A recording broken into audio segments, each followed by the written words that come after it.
So for the last year or so, as Steve said, we've been married. This has been a marriage, the county legislature and the executive. And two of the worst punishments or stresses that you could put on a marriage are finances, usually financial related, or housing or moving related.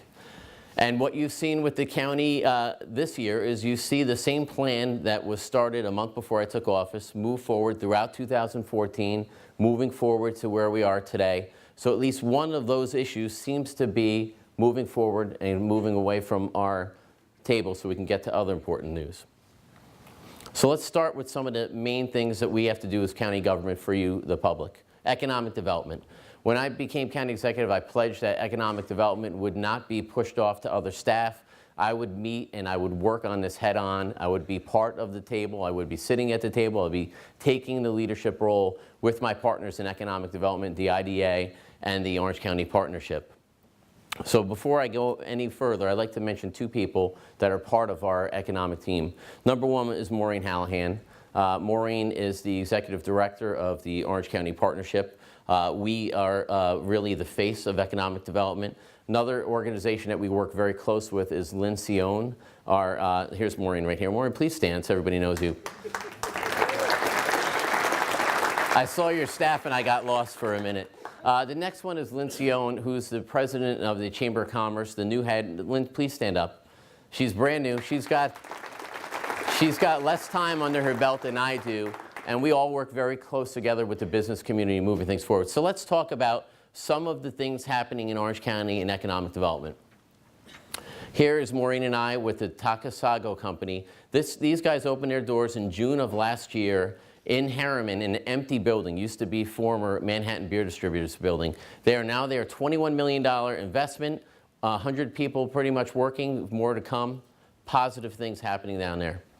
United National Foods Incorporated, UNFI, this is in the town of town of Montgomery, over 200 jobs, more to come, $60 million capital investment. Coach USA, now this is near and dear to my heart. This started when I was supervisor in Chester. It has now opened its doors in 2014, and they have three really important impacts besides what you think they are for property taxes. Number one, hundreds of jobs. Number two, which a lot of people don't know, is they took ownership of the park and rides. Orange County used to manage and maintain many of the park and rides in Orange County. So I see my buddy Chris Vibrock in the back, who runs our public works. Now that allowed us to take some of the resources away from those facilities that we used to maintain and start adjusting to the early retirement incentive we had earlier last year. So that was a saving for taxpayer dollars and allowed us to reallocate our resources. The last thing is we're already having discussions with Coach USA to provide transportation for Orange County residents to go to Sullivan County to work at the Montreal Casino, the casino that was selected in Sullivan County. Those discussions are already happening, and I will tell you right now that we already got an initial positive response. Literally, the CEO of Coach USA said, of course we're going to be doing this. We look forward to doing this. We look forward to expanding it. We look forward to working with Orange County government to make this happen. So this is good, positive stuff. We're going to get into that in a little bit. Angry Orchard Beer Company. They purchased the Crisp Apple Farm in Montgomery, a beautiful piece of property, which was an apple farm, ran through many generations of the Crisp family. They're going to be opening in 2015. They just received their final approval, $6 million investment. They're moving their R&D facility from Boston to Orange County. The next one is Kicker Frosh, another company that's near and dear to my heart. They were, when I was supervisor still, they were coming to look at the area. Kyle Roddy, the mayor in Goshen, took the torch, and that facility is going in Goshen, a stone's throw from where we are right now. 80 new jobs, $29 million capital investment. Town of Walk Hill, my friend Dan Depew, the supervisor up there, was successful in landing this. This will be the third project that Pratt & Whitney is doing for the town of Walk Hill. What does this mean? These are high-tech jobs. The aerospace industry, the Department of Defense, the F-35 Raptor, the new fighter jet for the military, the components, some of them are made here in Orange County, and they're expanding their operation. 100 new manufacturing jobs, and I'm talking about highly skilled manufacturing jobs, as well as a $140 million capital investment. Very popular, very positive project. Orange Regional Medical Center, one of the growing industries in Orange County is our healthcare end. And what you see in Orange County Regional Medical Center right now, 163,000 square foot expansion, 11,000 square foot dedicated to cancer, and $100 million capital investment, another positive sign in Orange County. Crystal Run Healthcare, another healthcare company that's really taken the industry by storm nationwide on their preventative care and their model of treating patients. 65,000 square foot facility under construction today in Newburgh right now, 225 new healthcare jobs. We're talking about doctors, nurses, the jobs that we would be proud to have our kids to have. $22 million capital investment. Other companies coming, Steris over in my hometown of Chester. They came and met with us with the economic development team, the partnership, and the IDA. 61,000 square foot expansion, 135 jobs, and $20 million capital investment. Cabela's, popular for the outdoors people, myself included, 90,000 square foot facility, going into Woodbury, 170 jobs. The Loop over in Newburgh, the Hudson Valley Loop as they call it, 650,000 square foot outdoor market, over 1,100 new jobs, $150 million in capital investment. Woodbury Common, I'd be remiss if I didn't mention it. $170 million expansion, over 20 new stores, and a parking garage that's already open right now that's alleviating some of the traffic issues going on there. Very positive for Orange County. We also have another industry that's been thriving in Orange County, which is the film industry. The bottom left here, you'll see a guy, his name is Mark Strong.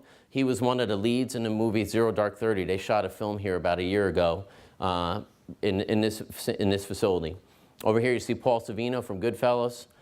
He's shot a movie here early this year, which is dealing with the Iran hostage situation. That's going to be debuted in Middletown at the Paramount Theater at the Hoboken Film Festival in May. Then the last guy, I don't know if anybody recognizes him, that's Kevin Bacon from Footloose. He filmed a show about 2 weeks ago, the second time coming to Orange County in the last year, for the show called The Following, which is a very popular show on network TV. What does this all mean? And why is this important? We get money from these people when they come here. They pay for reimbursement to any staff if they're utilizing any county staff. They also, I'll give you an example with just The Following 2 weeks ago. They booked the 2 hotels where Chili's and TGI Fridays are in Walk Hill. Both hotels booked out, and the restaurants saw traffic for 3-4 days from these people. I believe they had over 170 cast and crew that came in there with it. This is no small operation. So this is a positive industry, and this is only a sampling of what we've seen in the last year of films that came here, and famous actors, real A-name actors. So let's talk about Orange County government and what we can do to help economic development. This is one of the problems. When I took office, it took 120 days for us to pay vendors. 120 days. You give the county a bill, you get your check back 120 days later. Since January of this year, we've changed that. We've narrowed it down to 30 days, and now bills are paid 75% faster. Orange County can attract now local and small businesses because of this. Why is that? What small business can go out 120 days without paying their employees, without paying their vendors? This has really changed things in Orange County. And so let me give you a couple examples. First thing is Dagley Produce. They are a local business in Warwick. I see my friend Mike Sweeten in the audience, the supervisor over there. It's one of his businesses that locate their farm. They have fresh fruits and vegetables that are now provided to our seniors. This saves us thousands of dollars by buying local. Frank, you're in the audience. Where are you, Frank? Please stand up. Last time I saw him, he had jeans on. I think I did too. We are happy to be doing business with you, sir. Thank you very much. The next one is M&R Energy Resources. So what do they do? Orange County and most of the local municipalities, I see a lot of supervisors. I see Mike Hayes, John Rosano, a couple of them in the audience. We all, most of us, if not everybody should be, deal with energy brokers to try to get a reduced rate for our utilities. If we're not doing it, businesses, private sector, even homeowners are utilizing companies like M&R Energy Resources. We brought them on in Orange County. Since April of last year and today, in February, we saved $900,000 in our bills. This is real savings for taxpayers. This is really what it's all about. So Ralph Martucci, I see you in the audience. I know you're also a leader in the Orange County Chamber, but please stand up. I want you to be recognized from M&R Energy. Thank you.